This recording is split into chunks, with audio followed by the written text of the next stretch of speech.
Hello friends, welcome back to my YouTube channel. In this video, I am going to show you like how we create the Maven project in Eclipse.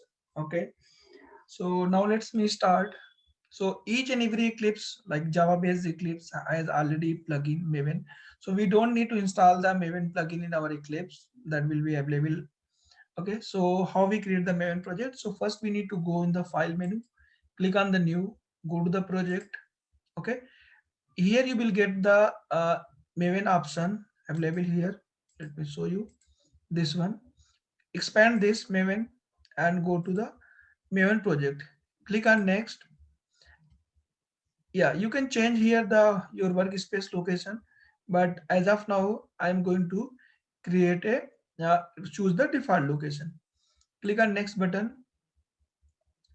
It will ask you to select the archetype. Basically archetype is just it like a template that will create your Maven project by using that template. Okay,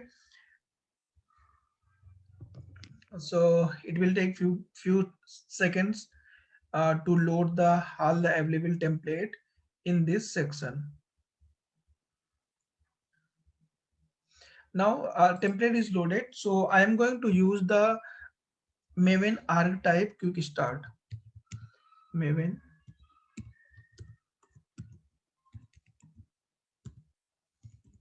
quick start, latest version 1.7. Click on next. Here we need to give the group ID. So group ID basically a ID which will uniquely define this project, and artifact ID is just related to the project. Okay, so we need to make sure we always create the unique ID. That's why most of the companies are using the domain name to create the uh, group ID. Okay, and then they are giving the artifact ID like a Maven project.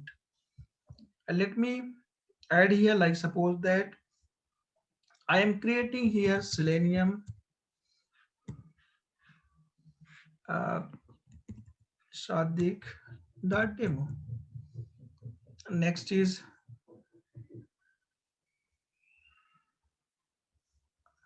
artifact ID. We need to mention like Selenium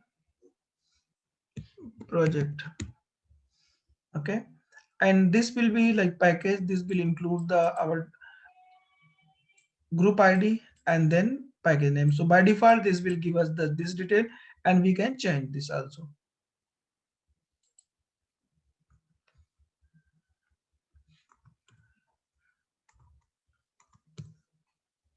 Click on finish. Once we click on the finish, then this will create a default project, that is Maven project.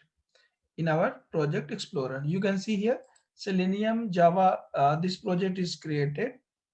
Selenium project is created here, and this will give us the by default structure.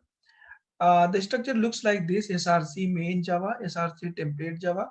This structure will be depend upon the templates archetype what we have selected during the creation of project. If you are choosing different archetype, you will get here the different structure.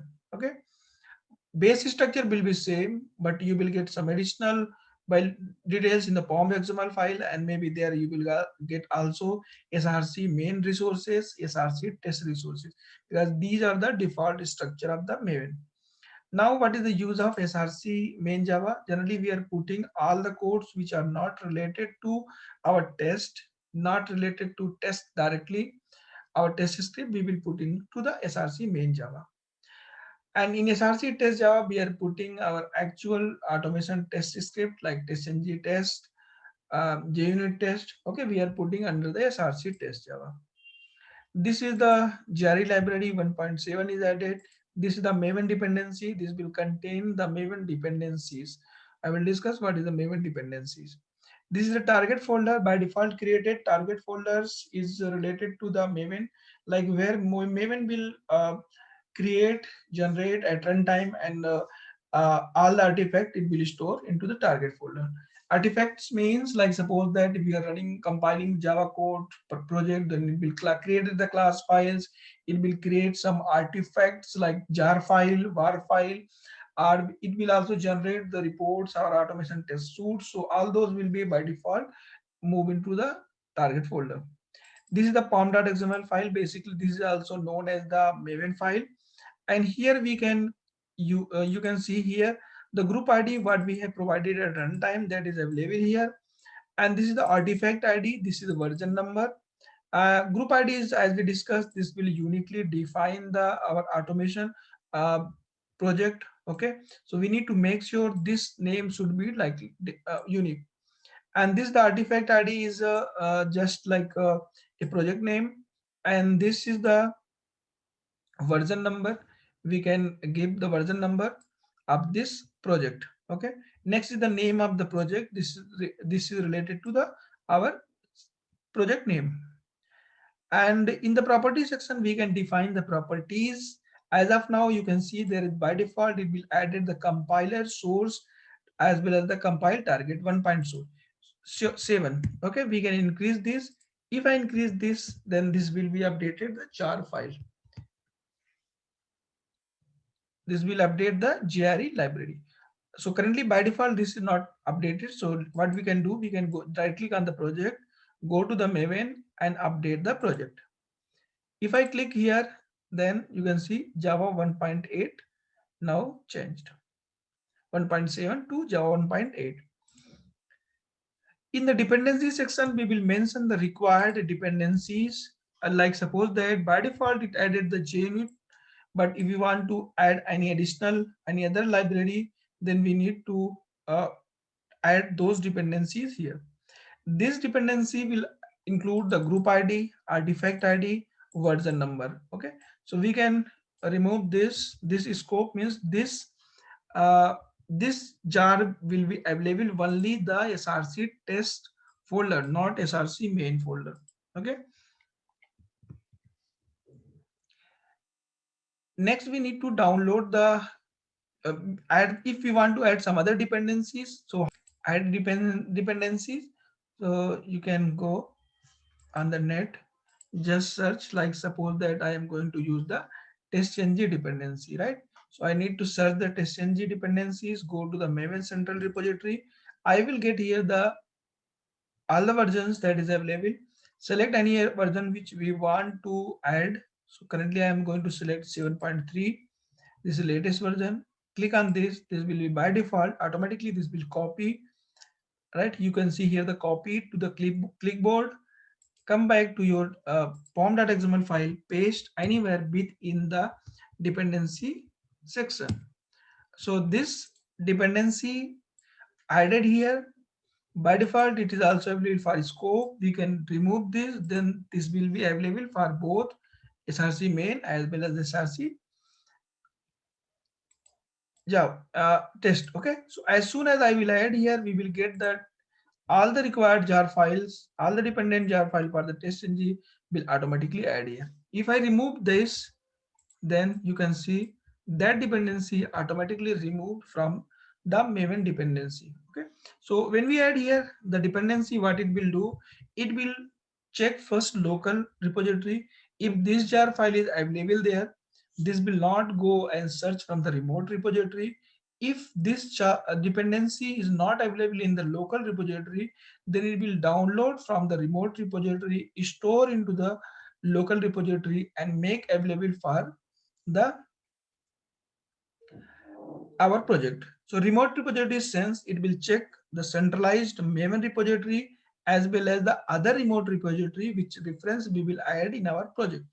Project means pom.xml file.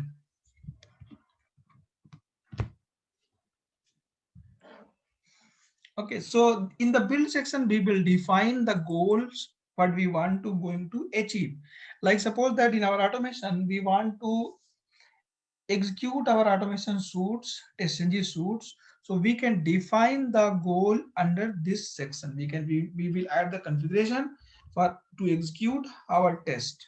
Okay, so these are build configuration will help to define the goals. So goal is just a set of instructions which we want to perform.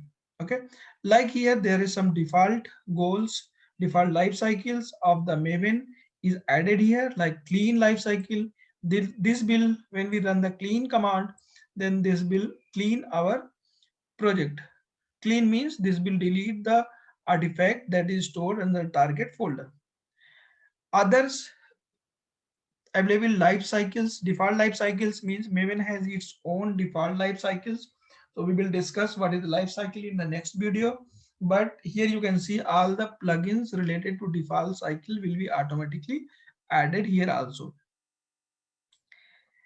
Okay, so now how we run the project, we can go here, we can click on go to the run as, we will get here the multiple options. We can run any, like if you want to any cycle here like ambient clean, in that case it will clean the target folder. Let me show you.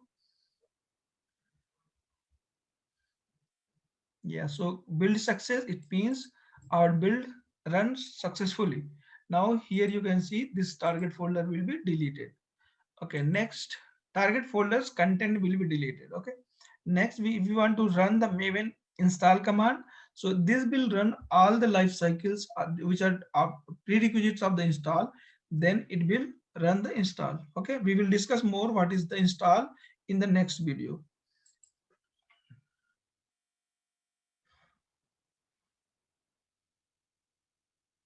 Yeah, so this will execute it step by steps, run the test, and then deploy this jar file. And again, like you can see the build is success.